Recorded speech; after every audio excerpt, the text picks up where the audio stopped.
Hey guys, this is Sean McGarry coming to you live from Cincinnati, Ohio, home of the music salon where great things happen. Hope everyone is doing awesome.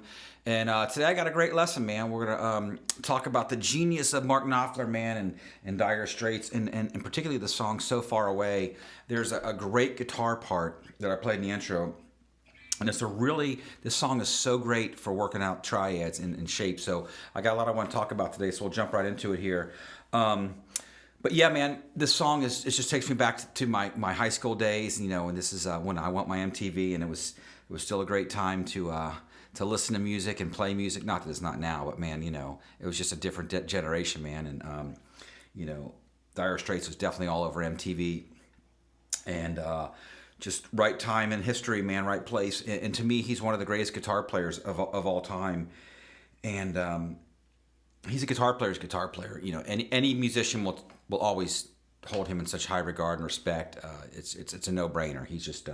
He's here, man. And any guitar player at any level, my level, the best in the world, they all look up to Mark. Mark, we all love you, buddy. And I know he uses his fingers. I don't need anybody to tell me that. But I'm just using my pick for this lesson here. Maybe break out some finger stuff later, but we don't really need it for this particular song because it's so easy. But let's look at the chords to this. So this little intro thing is like...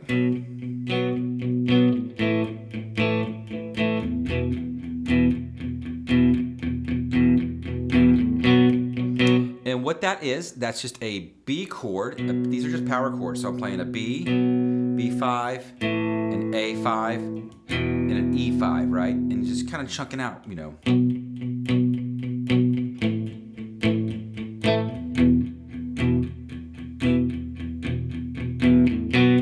Okay? And that's what he's playing that little riff over. So let's talk about this riff. So he does a little slide up, if you want to do... You kind of hear that. But let's hold off on the slide just for a second and look what's going on here. So he slides up to the E, and I'm going to talk about this, where all these shapes come from today. So dig in, get your guitar. Let's make this a really great learning experience today, because there's so much gold in this. Might even call this Triad Heaven or Triad Gold. I don't know. I was trying to think of something clever, right? But you want to grab people's attention. You want them to watch this stuff, because I'm trying to put it out there. Okay, so my E chord, this shape is right off my E bar chord, and I'll say it a bunch in this lesson. All the information is always in the bar chord. So if I'm playing a root A bar chord, the bottom of that chord is my triad, my E. So it's your first finger is now playing the triad, the E. So you slide up, then you go through another triad. Look at this. So it's E, and look at that. You could think of that as just your an A, right? So he just kind of touches on that A. E, A, E. And then he settles into that B chord right there. So there's your F-shaped B. And I know you guys probably know this, but I'm going to always repeat the stuff just in case somebody's new watching this, and I want to drive it into our head. So every time we practice, we're thinking about this stuff. So that shape, the F shape is right out of the bar chord. And if you're a little confused on the bar chords, go back and watch my bar chord boot camp I did a few weeks ago, and that'll get you up to speed on this stuff. So backtrack. E, quick A, E, land on my F-shaped B, down to my F-shaped A, and resolve back to this E shape. And this is what we're really going to talk about today, this awesome chord progression. It's good for practicing. So I'll just kind of play it like in the style he's playing.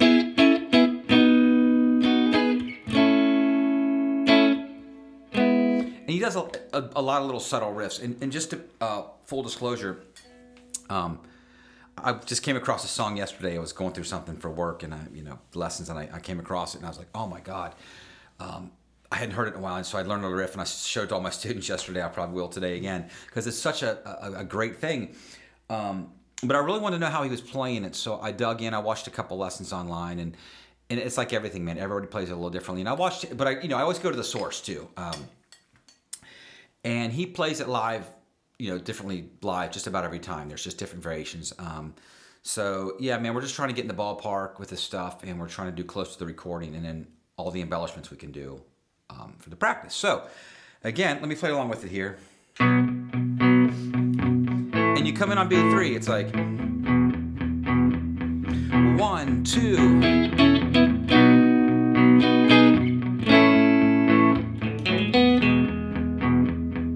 One, two. Watch this. Play that chord right there. So, comes in on beat 3. 1, 2, dun, dun, dun, dun, dun, dun, right? And that little lick was edge your pinky, and there's your sixths, like a B6. Hold on an A, we can embellish later, and resolve on E. I think sometimes he does like little licks. Sometimes he slides up. We'll get into all that today. So I'm just kind of picking one way to get started. And I want to talk about something real quick. We're actually in the key of E, or E major. And here's a great example of keys and how to figure out keys and how not to figure out keys. So one of the most commonly asked questions I get is, how do you figure out what key a song is in? And, you know, I'm sure somebody can correct me out there, but the answer is you have to use your ear, first of all. And I know if you look at a piece of sheet music, it'll tell you the number of sharps and flats, but I don't read sheet music. You know, I read tabs and I'm self-taught, so that does me zero good. So you have to use your ear, and that's kind of the bottom line. But what I always also tell people is, if you're unsure, at least guess the first chord. That'll 80, 90% of the time get you in the ballpark in rock and blues and stuff. But here's a great example where it's not. So we start on the 5 chord, B, A, and actually resolve to the tonic. So, you know, we're in the key of E, so it's not the first chord at all. It's not B. If I went like this, check it out. You know, there's some notes in there that will make your face go like that. So it's not that. It's really an E major or C sharp minor. So that's the key we're in. It's the resolve chord, which is cool about this. So what he does, that's why he comes in on beat 3 to do like a pickup, and you land on the downbeat of the first chord, which is not the 1 chord. I know this is probably confusing. It's the first chord, but it's not the 1 of the key center. So I should probably just shut up now. But anyway, so B is the first chord you're playing, but it's the 5 chord of the numeric progression. Okay, so if we look at it like this, B, A, E, you're resolving to that chord, if that makes sense. Even though we're starting here, it's not in that key. And how many songs go like this?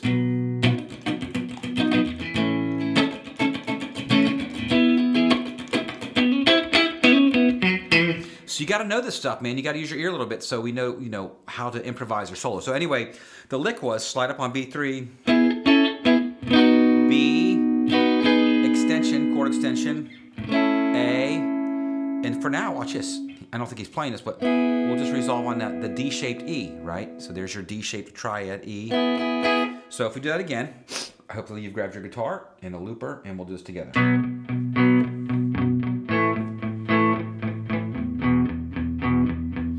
1, 2.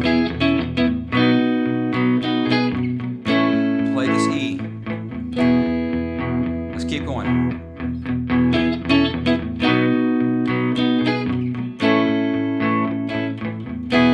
One more time. 1, 2.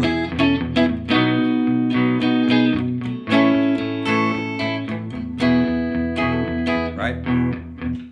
And of course, like I said, you can embellish all day long, and we'll talk about this. So that's the riff. That's what you want to practice just to start off with, and that's a genius riff. And you know, another cool thing, I went back and listened to that song, you know, because I was teaching it yesterday and showing my students this. And you know, this is back, man, before there was you know, so much bullshit and radio and all that stuff. I mean, you could put a 5-6 minute song on a radio still in the 80s, and it would be a huge hit. But I listened, like, there's really just a verse and chorus, but the last 2.5 minutes are just that, and it's so cool, and it doesn't get old. You know, he's just playing over that, and here's why another reason he's so great, because man, he's so good, and he can play anything he wants, but he just kept that simple little melody, and it just kept me and us as a listener just listening to that. So it doesn't have to be complex to be great. That's what we need to think about. It doesn't have to be a million notes and, you know, all this heady stuff. It just needs to be good. It's just all about melodies and hearing good stuff. So simple, KISS, right? Keep it simple, stupid. I live my motto because I have no other way. That's how I live my life. Now let's look at the great relationship between all these triads and this chord progression. So I'm going to start up here in no particular order, but we resolve on this.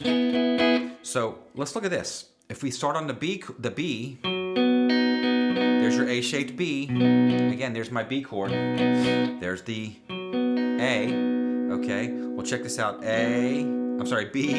to A, right there. My F-shaped A, so 2 triads. B, A.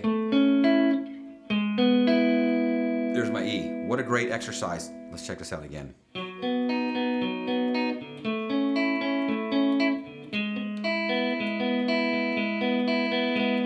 Just these little exercises will help you. I'll do this a couple times, so I'm just going.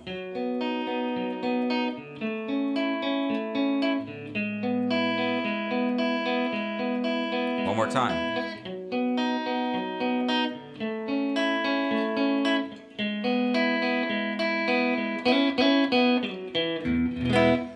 So it's all right there.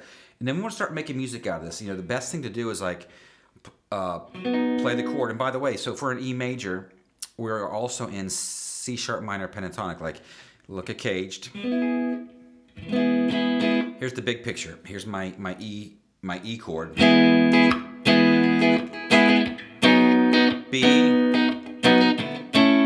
A. So if you're playing like this, the way to find your relative minors, go back 3 frets. Okay, here's a side note. Here's a great exercise. Okay, and I'm not going to, get into everything, but the relative minor is like the minor scale that you can play with the major. So if we're in the key of E, there's a parent minor scale, and in this case, it's C sharp minor.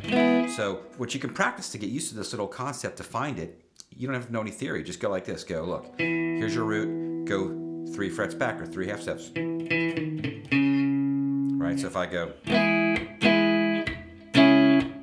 that works anywhere.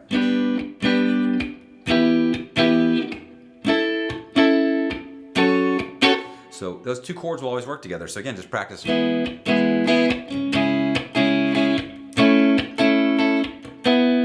Okay, so now back to this. So if I find that note,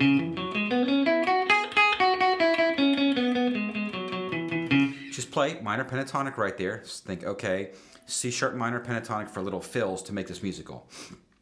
And again, we just want to start off real simple. So I'll play this, but I want you to see this. I want to make sure you see this.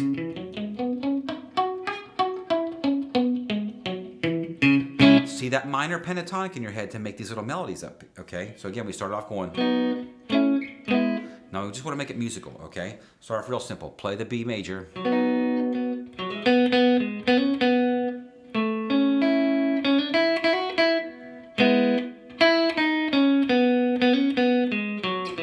Okay, now here's a cool little thing. If I play B, always find the major third of that chord, right? Which is right here. So if I'm playing the F shape, here's a little tip. If you're always looking for a cool note, the major third is always a great one. And in this case, it's on the G string of the F shape. So if I play a riff, there's my B. I mark that chord. And come back D. So again, B.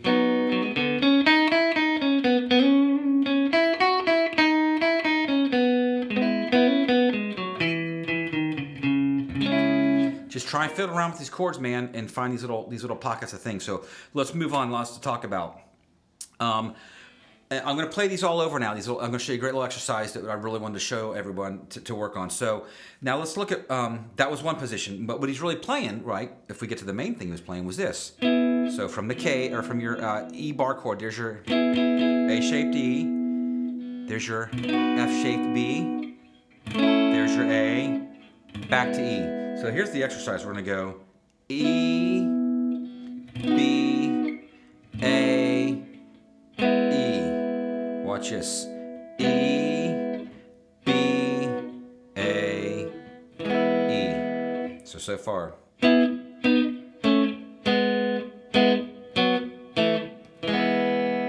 Right? How cool is that?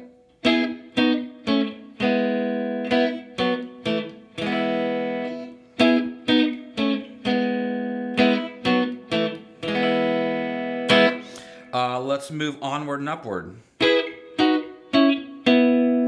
now let's go up here. Here's my F shape up here. And that's the other thing, man. You're always just repeating, there's only 3 inversions off each string set. I was talking to a student of mine last night, And I think I finally unlocked a big mystery with Triads. He was thinking there was like thousands of combinations. It's like, no, man, you can play Triads on 3 strings. These 3, the next 3, and the next 3. And on each set, you could do 3, with the inversion. So, you do the math. It's not that many. You just got to memorize it, right? So you do it with majors and minors. So you're going to repeat these things all the time. Okay, so F-shaped E. There's my B, A. I land on E. Then I do the next variation. E, B, A, E. I do it again. I go E, B, A, E.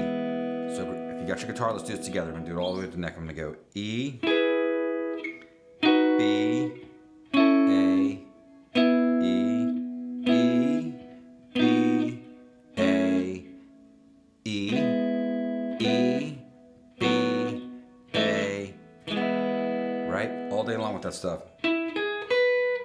Oh, sorry.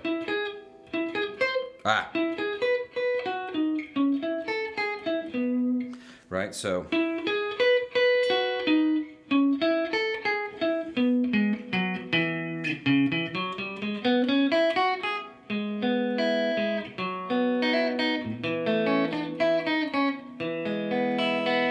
And aside from the mess up, you can do little melodies in there, right? And then we do it on all the different string sets, man. But like if I'm playing up here, then you just have fun with this. Like I said, so you loop this, you find a backing track to the song, and then just go in your own direction. Start off with the, get that down. And I would start by doing that and then add little embellishments over the E, because that's where you have, a couple bars to kill. So if I'm doing, here's one example. 1, 2. Now we'll go up here and play E.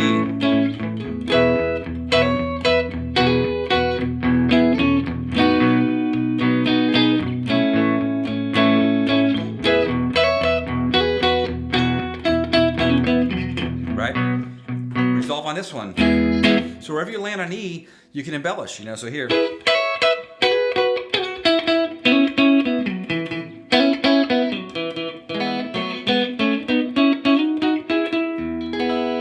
Okay, I watched some videos of him. He would sometimes land on this. He would go.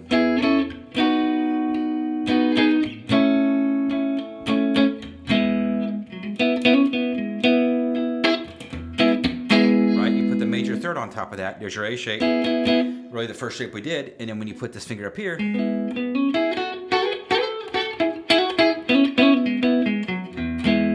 so it's easy to embellish over that. Let's do a couple more of these shapes. And again, let's say I just want to go. I'll play the loop, so I might go like this. Let's see here. 2.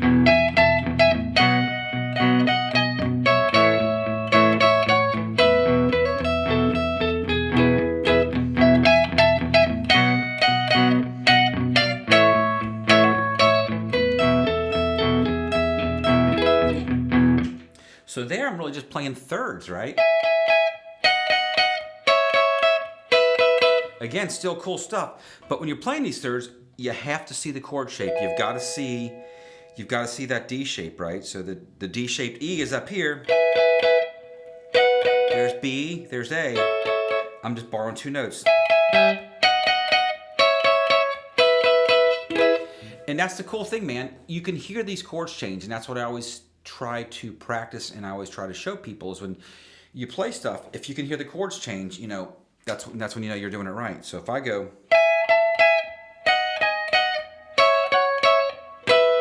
hopefully the listener can hear, right? Chord progression, riff. That's much more of a coherent thought than just going, not that there's anything wrong with, that's cool too, but like I said, you want to practice these These chord tones, okay, and then mix the other stuff in. A couple more examples of this, man. Like I said, we can play this stuff all over. Look, I'll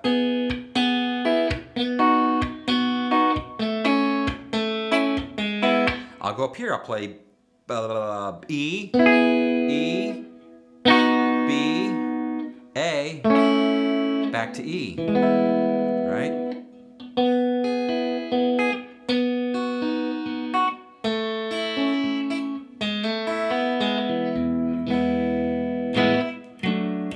E, B, A, E. All the different string sets. Look at this. My root's on the A string now, so I'm going.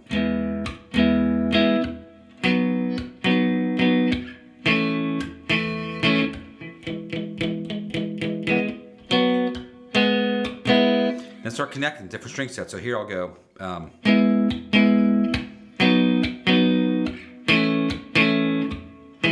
I'll jump down to here.